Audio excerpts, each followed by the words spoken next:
Hey everybody, Dr. Vizo here. In this video, we're going to talk about vaccinations. We're going to build a little bit on some of the other concepts that we already talked about with humoral response, cell-mediated immunity, and then how does that translate to some of these different vaccine types. So if you kind of know the rules of the game, if you're sharp on that B and T cell video lectures, then I think this is going to make a lot of sense. So before we get too far into it though, let's just go back to active versus passive immunity and let's make sure that we really kind of nail this down.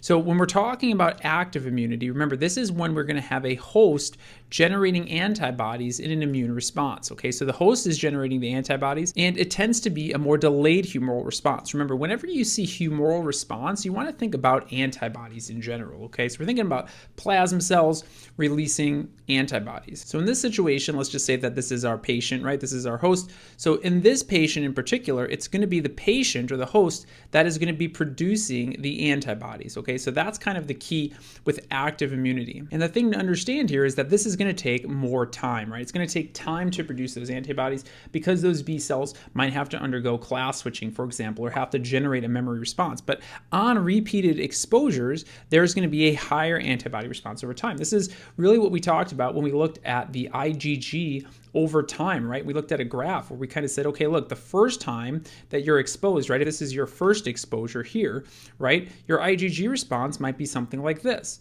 Okay, this is going to be IgG.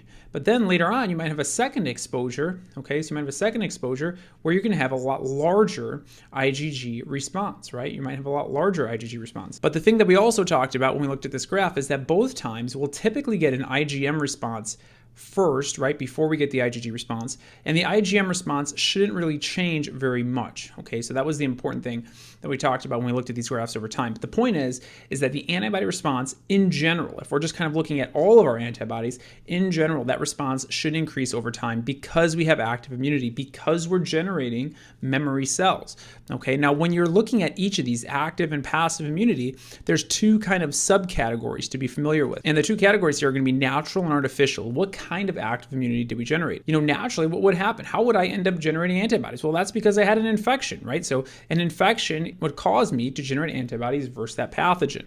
Okay, that would be natural. Artificial, on the other hand, would be if I perhaps was immunized, right? So if I was giving my patient a vaccination, I might be giving my patient some antigen potentially, or even a virus, which we'll talk about in a second. But in any of these situations, it's still the host generating antibodies. That's going to take some time, but it was an artificial mechanism in which we generated that response. It wasn't naturally occurring. Okay, we had to give that patient an immunization or vaccination. So in passive immunity, it's not necessarily the host producing antibodies. Instead, we're literally just giving our patient antibodies that have already been produced in some other fashion. Okay, so again, if this is my patient, so now it's not necessarily the patient that's producing antibodies, it's antibodies that are being given to the patient. Okay, so it's kind of the other way around. So you're thinking antibodies to the patient.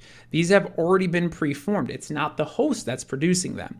Okay, so that's why it's passive. It's right. When I think passive, I think of, there's not a lot of activity going on. Active, there is a lot of activity. It's the host producing antibodies.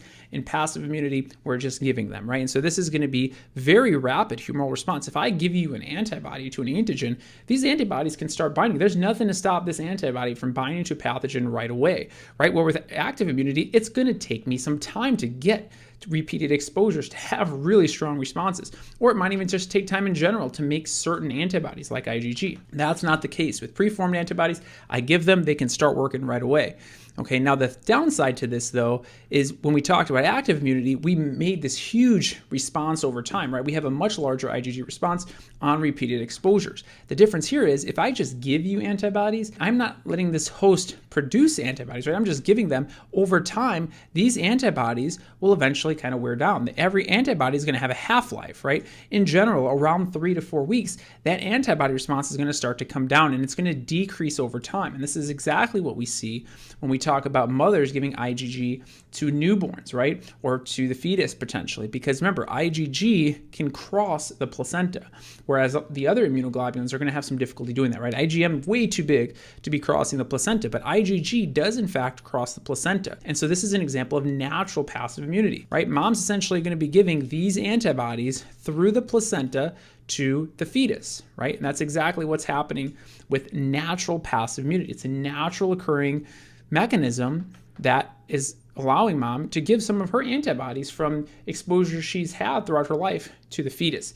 But once that fetus is delivered, they're no longer going to be receiving those antibodies, right? Once this baby's delivered, now baby's not getting these preformed antibodies. Baby has some of them from mom from before, but over time, those antibodies are going to start to wear down. And that's where vaccinations will start to come into play, right, at certain times. Now, there's also artificial examples of passive immunity. So one of the artificial examples here would be giving a patient something like a tetanus immunoglobulin. So this is an antibody that's targeting a very specific pathogen, for example, or toxin, for example, and that's precisely what this tetanus immunoglobulin is. So you're giving the patient, again, antibodies into the serum that are targeting something very specific. Okay, so that's the tetanus immunoglobulin. And you'll see this for diseases like rabies, and we'll go into more detail on this, especially for step 2, but it's very similar in the sense that, again, we're giving a preformed antibody to a patient that has likely not been vaccinated or doesn't have these antibodies, presumably, to help fight off an infection or destroy a toxin potentially.